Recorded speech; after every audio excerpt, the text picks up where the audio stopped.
இயலிசை நாடகத்துக்கு உயிரூட்டி கொண்டிருக்கும் மரியாதைக்குரிய விஜயா தாயன்பன் அம்மையார் அவர்களுக்கும் அவருக்கு துணையாக இருக்கும் தாயன்பன் அவர்களுக்கும், அவருக்கு இவர் குருஜி அப்படின்னாரு, எனக்குரிய பத்திரிகையில் இருக்கிற எல்லாத்துக்கும் குருஜி தான். நான் வர்றதுக்கு முன்னால் இருந்து நான் வந்ததுக்கு அப்புறம் இப்போவும் அவர் என்னைக்கும் அவர் என்ன எழுதினாலும் என்ன பேசினாலும் அது ஒரு ரசிகனாகவே நான் படிச்சுக்கிட்டு இருப்பேன். எப்போ படித்தாலும் அதை மறுபடியும் ஃபோன் பண்ணி பேசுவேன். ராம்ஜி அவர்களுக்கும் விழாநாயகன் அவர் இத்தனை நாள தெரிஞ்சுக்காம இருந்தது என் குத்தம் தான். அவர் ஏதோ நான் பாக்கியம் அப்படின்னு நினைக்கிறாரு. இங்கே வந்தது எனக்கு பாக்கியமா நான் நினைக்கிறேன். என்னன்னா அவர் மட்டுமே இல்லை, அவரு அவங்க துணைவியாரு அவங்க பொண்ணு மாப்பிள்ளை இப்படி சொன்னா எல்லாருமே ஒரு கலை குடும்பமா இருக்காங்க அப்படின்னு சொல்லும்போது, அப்புறம் இவங்களோட சேர்ந்து மதுரை மாவா அவங்க என்ன கூப்பிட்டு அவங்களே இதுல இணைஞ்சிருக்கேன் அப்படின்னு சொல்லிட்டு அவங்க தான் முதல்ல போன் பண்ணி கூப்பிட்டு இருந்தாங்க. இத்தனை நான் தெரிஞ்சுக்காம இருந்தது அப்படிங்கிறது அது என்னுடைய தவறு இல்லை. ஏன்னா எனக்கும் டான்ஸுக்கும் அவ்வளவு பொருத்தம். நான் சினிமாவில் பயப்படுறது ஒண்ணுதான், டான்ஸுக்கு மட்டும்தான். அதுல நான் எப்படி இதுக்குள்ள இன்னைக்கு நின்று இருக்கேன் அப்படின்னு நினைக்கும் போது எனக்கே சிரிப்பா இருக்கு. நம்ம போய் இதுல என்ன பண்ண போறோம் என்ன அப்படின்ட்டு. ஆனா அவர் அவங்க போன் பண்ணி நேரத்தே பேசிட்டு இருந்தாங்க. அப்புறம் இன்னைக்கு பார்க்கணும் இன்விடேஷன் கொடுக்கணும் அப்படின்னாங்க. ஸோ காலையில் வந்தப்போ உண்மையில் எனக்கு டான்ஸ் மாஸ்டர் அப்படிங்கிறது மட்டும்தான் நான் புரிஞ்சுக்கிட்டேன். அவங்க இன்விடேஷன் கொடுக்கும்போது அவங்களும் அந்த நடன இதில் இருக்காங்க அப்படின்னு சொல்லி தெரிஞ்சுக்கிட்டேன். பட்டு இவ்வளவு விஷயங்கள் அவங்க குடும்பமே எவ்வளோ ஓல்டு ரெக்கார்டுலாம் பண்ணியிருக்காங்க அப்படின்னு சொல்லும்போது நான் உண்மையிலே தெரிஞ்சுக்காம எனக்கு. ஆனால் பூர்ணிமாவுக்கு தெரிஞ்சிருக்கு. அது அவங்க கரெக்டா யாரு இதுல இருக்காங்க என்னங்கிறதெல்லாம் கரெக்டா தெரிஞ்சு வச்சிருக்காங்க. இப்ப இங்க வந்ததுக்கு அப்புறம் தான் இந்த நாடகத்தை, அந்த வாயு புத்திரா, அது இந்த சகுந்தரா, இதெல்லாம் பார்க்கும்போது அதனுடைய இது ஏற்கனவே நடத்துனது எங்கெங்கயோ ஃபாரின்லாம் நடத்திருக்காங்க. அதை பார்க்கும்போது தான் இவ்வளவு பிரம்மாண்டமா என்னென்னமோ சர்க்கஸ் என்னென்னமோ டெக்னிக்கெல்லாம் யூஸ் பண்ணி என்னென்னமோ பண்ணியிருக்காரு அப்படின்னு சொல்லும்போது இப்ப எனக்கு இந்த 7ஆம் தேதி இது மிஸ் பண்ணாம பார்க்கணுமே அப்படிங்கிற லெவலுக்கு. ஏன்னா அதுல குதிரை ஸ்டேஜ் கொண்டு வர்றேன், இதை கொண்டு வர்றேன் அப்படின்னு சொல்லிட்டு எல்லாத்தையுமே எடுத்துட்டு வர்றேன் அப்படின்றாரு. அப்புறம் இந்த டூயில் எல்லாம் அதான் அது எப்படி அவங்க மேடம் பேசும்போது கூட சொன்னாங்க, அது ரொம்ப பாராட்டி டூயிலோட நாடகத்துக்கு எப்படி கொண்டாங்க. அது எனக்கு ரொம்ப காமெடி. என்னன்னா சினிமாலேயே ரொம்ப கஷ்டம் இந்த டூயில் ரோல் அப்படிங்கிறது. எனக்கு கதையை நான் கிரியேட் பண்ணிட்டேன். ஒரு கைதியின் தேரி, அதாவது ஆக்ரியஸ்தா ஹிந்தியில் நான் எடுத்தேன், தமிழில் எங்கள் டைரக்டர் எடுத்தாரு. அதில் டூயில் ரோல் வர்ற மாதிரி நான் கதையை கிரியேட் பண்ணிட்டேன். அப்புறம் டூயில் ரோல் 2 பேரும் மீட் பண்ணிக்கிற மாதிரி சீக்வன்ஸையும் நல்ல, ஏன்னா டூயல் ரோல் இருந்தாலே அவங்க 2 பேரும் மீட் பண்ணிக்கிட்டா தான் அது சுவாரஸ்யமா இருக்கும். அதனால மீட் பண்ணிக்கிற மாதிரி ஒரு 3 காட்சிகளை கிரியேட் பண்ணிட்டேன். அந்த 2 காட்சியும் 3 காட்சியை கிரியேட் பண்ணிட்டேன்.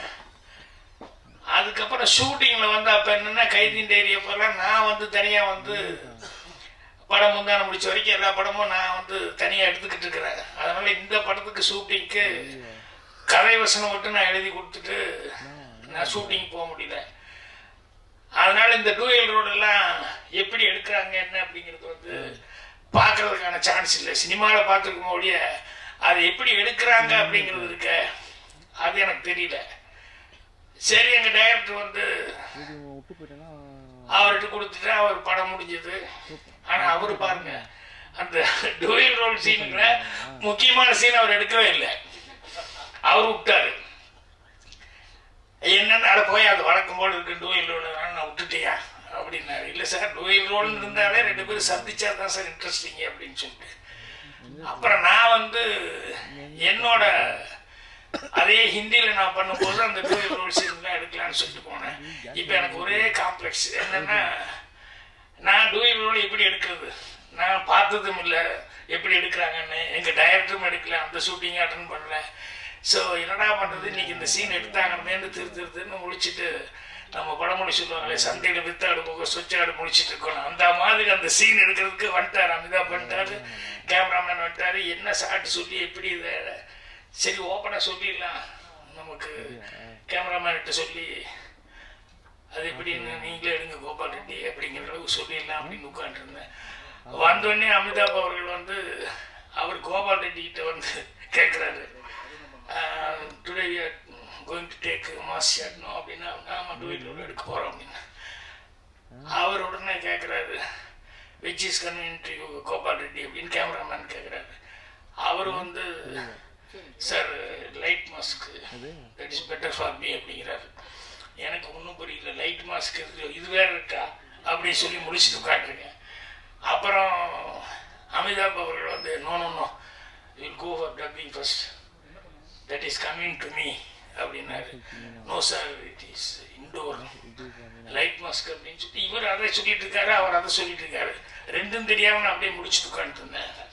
அப்புறம் மெல்ல அமிதாப் என்ன பார்த்தேன், captain of the ship is here, why we are arguing sir, which you prefer அப்படின்னாரு. எனக்கு தெரியல, which is convenient to you அப்படின்னு கேட்டேன் அவரை. லைட் மாஸ்க் வில் கோ அப்படின்ட்டேன். உடனே கேமராமேன் அவர் வைக்கும்போது அப்போ தான் வைக்காமல் பார்த்துட்டு இருக்கிறேன். லைட் மாஸ்க்குன்னா என்ன பண்ணுறாங்க, அதை வந்து இவ்வளோ ஒட்டி பேப்பர் ஒரு பக்கம் ஒட்டிட்டு அதுக்கப்புறம் எடுக்க ஆரம்பிக்கும்போது ஒவ்வொரு பக்கம் டார்க் பண்ணிவிட்டு அதுக்கப்புறம் எடுக்கிறாங்க.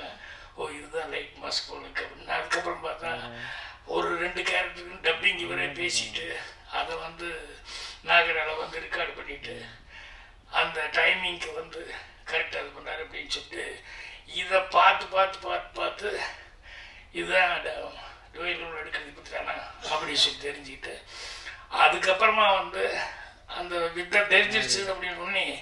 அப்புறம் அவுட்டோரில் எடுக்கும்போது கிரேவியார்டு சீன் எடுத்தேன் அவுட்டோரில். அந்த சீன் எடுக்கும்போது நான் ஒரு ஷார்ட் கன்சீவ் பண்ணி சொன்னேன். அப்போ அவங்க வந்து சொன்னாங்க, சார் இது என்ன டூயல் ரோலுக்கு இவ்வளோ பெருசாக லென்த்தாக இப்படிலாம் கன்சீவ் பண்ணால் கஷ்டம் அப்படின்னு. இல்லை ஈஸி அப்படின்னு சொல்லிட்டு நான் அதுக்குள்ளே உள்ளே பூந்துக்கிட்டு இப்படி பண்ணலாம் அப்படி பண்ணலான்னு சொல்லும்போது, சரி ஒரு பெரிய இதில் ரொம்ப பர்ஃபெக்டாக இருக்கீங்க நீங்கள், எனக்கு தான் தெரியும் நான் எதுவும் பர்ஃபெக்டாக இதை பார்த்தா கற்றுக்கிட்டேன் அப்படின்ட்டு. ஸோ அந்த மாதிரி அதில் கரையறதுக்குள்ளே போது ஆகி போச்சு. அதனால் அதை எடுத்து எடிட்டிங் பண்ணி அதுக்கப்புறம் கட் பண்ணி பார்த்துட்டு அவர் வந்து ரொம்ப ஆச்சரியப்பட்டு அந்த எடிட்டிங் அந்த கட்டிங் 2 பேர் பேசுறது, அந்த கட் பண்ணுறது கொடுக்கறது, அவர் வாங்குறது, அது இதெல்லாம் அந்த எடிட்டிங் ரியலி இஸ் ஜீனியஸ் அப்படி அப்படிங்கிற மாதிரி வந்து அமிதாப் பச்சன் அவர்கள் வந்து ரொம்ப பாராட்டினார். காலையில் நான் இல்லை செட்டில், ஆனால் நான் வர்றதுக்கு முன்னாடியே அவர் வந்து எல்லாத்திட்டையும் ரொம்ப நேற்று ரஷ் பார்த்து ரொம்ப பிடிச்சிருந்தது அப்படின்னு சொல்லி சொன்னார். அதே மாதிரி புரட்சித்தலைவர் எம்ஜிஆர் அவர்கள் அவர் படம் பார்த்துட்டு அவர் கடைசியில் கொஞ்ச நேரம் அப்படியே சைலண்டாக உட்காந்துருந்தார். என்னடா படம் முடிஞ்சு அப்படியே உட்காந்துருக்காருன்னு பார்த்தேன். அப்புறம் பார்த்தா அவர் சொன்னார், இல்லை நான் 2 ரோல் இல்லை 3 ரோல் கூட நான் பண்ணேன், ஆனால் இந்த படத்தை பார்க்கும்போது 2 ஆள் நடித்த மாதிரியே இருந்தவுடைய இது ஒரே ஆள் டூயல் ரோல் பண்ண மாதிரி இல்லை அப்படின்னு சொல்லி அவ்வளோ அந்த சீன்ஸில் வரக்கூடியது அந்த எடிட்டிங் எல்லாம் வந்து பார்க்கும்போது 2 ஆள் உண்மையிலேயே அப்பா உங்களுடைய நடிச்ச மாதிரி இருந்தது அப்படின்னு சொல்லிட்டு அவர் ரொம்ப அப்ரிசியேட் பண்ணி சொன்னார். எனக்கு அது ரொம்ப ரொம்ப சந்தோஷமாக இருந்தது. இந்த டூயல் ரோல்னு சொன்னீங்க, இவர் நாடகத்தில் இப்படி பண்ணியிருப்பாருன்னு அப்படியே கன்ஃபியூஷன் ஆகிட்டு இருக்கு. ஏன்னா சினிமாவுக்கு எடுக்கிறதுக்கு இப்படிலாம் தெரியும், பட் நாடகத்துக்கு அதை ஒரு ஸ்டேஜில் பண்ணியிருக்கோம் அப்படின்னா எப்படி கவுண்டர் டைலாக் பேசிக்க முடியும் அப்படிங்கிறது வந்து எல்லாமே அது ஒன்று தெரிஞ்சுக்கிட்டோம்னா அப்புறம் ஒவ்வொன்று. அன்னைக்கு கூட என்னோட 50வது வருஷம் அந்த இதுக்கு வந்து ஏஐ பண்ணியிருந்தோம். ஏஐ பண்ணதில் எம்ஜிஆர் பேசுவாங்க, அதுக்கப்புறம் கட் பண்ணி நான் கொஞ்சம் ஒன்று பேசுவேன், அப்புறம் வந்து நம்பியார் அண்ணன் பேசுவார். அப்போ நம்பியார் அண்ணன் ஏப்பா பாக்யராஜன் என்கிட்ட பேசி கேட்பாரு, நான் உடனே இங்கிருந்து பதில் சொல்லுவேன், இல்லைப்பா நீ அதெல்லாம் உங்கள் பெருந்தன்மை, இல்லைண்ணே இப்படித்தானே அப்படின்னு. பார்த்தா சினிமா ஷாட் எடுத்த மாதிரியே நான் ஸ்டேஜ்லேருந்து பேசிட்டு இருப்பேன், அவர் வந்து ஏஐயில் பேசிட்டு இருப்பார். இதை சத்யராஜ் கூட பார்த்துட்டு ரொம்ப அப்ரிஷியேட் பண்ணி எல்லாம் ஏஐயில் அவங்கவுங்க தனித்தனியாக பேசுகிற இருப்பாங்க. பாக்யராஜ் சார் எப்படி ஸ்டேஜ்லேருந்து பேசுகிறாரு, அவங்க கவுண்டர் கொடுத்து பேசி 2 பேரும் எப்படி பேசுனாங்க, எனக்கு ஒரே ஆச்சரியமாக இருக்குது அப்படிங்கிற மாதிரி சொன்னாங்க. இந்த மாதிரி அந்த வித்தை கற்றுக்கிற வரைக்கும் கொஞ்சம் கஷ்டம். அப்புறம் மூளையை பருவ கொடுத்தோம்னா கண்டிப்பாக பெட்டர்மெண்ட்டாக நிறையா பண்ண முடியும். அதனால இப்போ இவருக்கு அந்த டூயல் எப்படி பண்ணார் அப்படிங்கும்போது அவர்கிட்ட எப்படின்னாலும் இதெல்லாம் வச்சுருப்பாங்க, சிடி அது இதெல்லாம் இருக்கும். அதனால் அது அவசியம் வாங்கி பார்க்கணும் அப்படிங்கிற மாதிரி இருந்தது. ஏன்னா ஒவ்வொன்றும் நாம் இவரை பற்றி சொல்லுவாங்க, ஆர்எஸ் மனோகர். நான் சினிமாவுக்கு வரும்போது அவர் இதெல்லாம் பார்க்கறதுக்கான வாய்ப்பு இல்லை, நேராக வந்துட்டேன். அதுக்கப்புறம் பார்த்தா அவர் நாடகமெல்லாம் நிறுத்திட்டார், சினிமாவில் ரிட்டையர் ஆகி. அவருக்கும் அதே மாதிரி ரொம்ப பிரமாதமாக அவரை பற்றி சொல்லுவாங்க, நாடகத்துல எல்லாம் எப்படி எப்படிலாம் வித்தியாசமாக பண்ணுவாங்க அப்படின்னு சொல்லிட்டு. அதனால் இப்போ இவரது வந்து பார்க்கணும் அப்படின்னு சொல்லிட்டு சொன்ன மாதிரி ஒரு டான்ஸுன்னு நினச்சிக்கிட்டு இருந்தேன். அப்புறம் பார்த்தா மியூசிக்கு, அவர் என்னென்னமோ எல்லா விஷயங்களும் சகலகலாம் உள்ளவர இருந்துட்டு இருக்காரு. அதில் வீட்டில் இருக்கிறவங்க எல்லாருக்குமே அந்த திறமை இருக்குது அப்படின்னு சொல்லும்போது உண்மையிலேயே ரொம்ப சந்தோஷமா இருக்கு, மகிழ்ச்சியா இருக்குது. இந்த மருது சகோதரர்களை பற்றி அவர் எடுக்க போறேன்னு சொல்லும்போது எனக்கு எப்படி இயலிசை நாடகம் நடனமா டான்ஸில் வந்து இதில் வசனமெல்லாம் இருக்கான்னு வேறு கேட்டேன் நான். அதுவும் இருக்குது, டான்ஸ் இருக்குது, பாட்டு இருக்குது, எல்லாமே இருக்குன்னா அவங்க ஃபைட்டும் இருக்குது அப்படின்னு எல்லாம் சொன்னாங்க.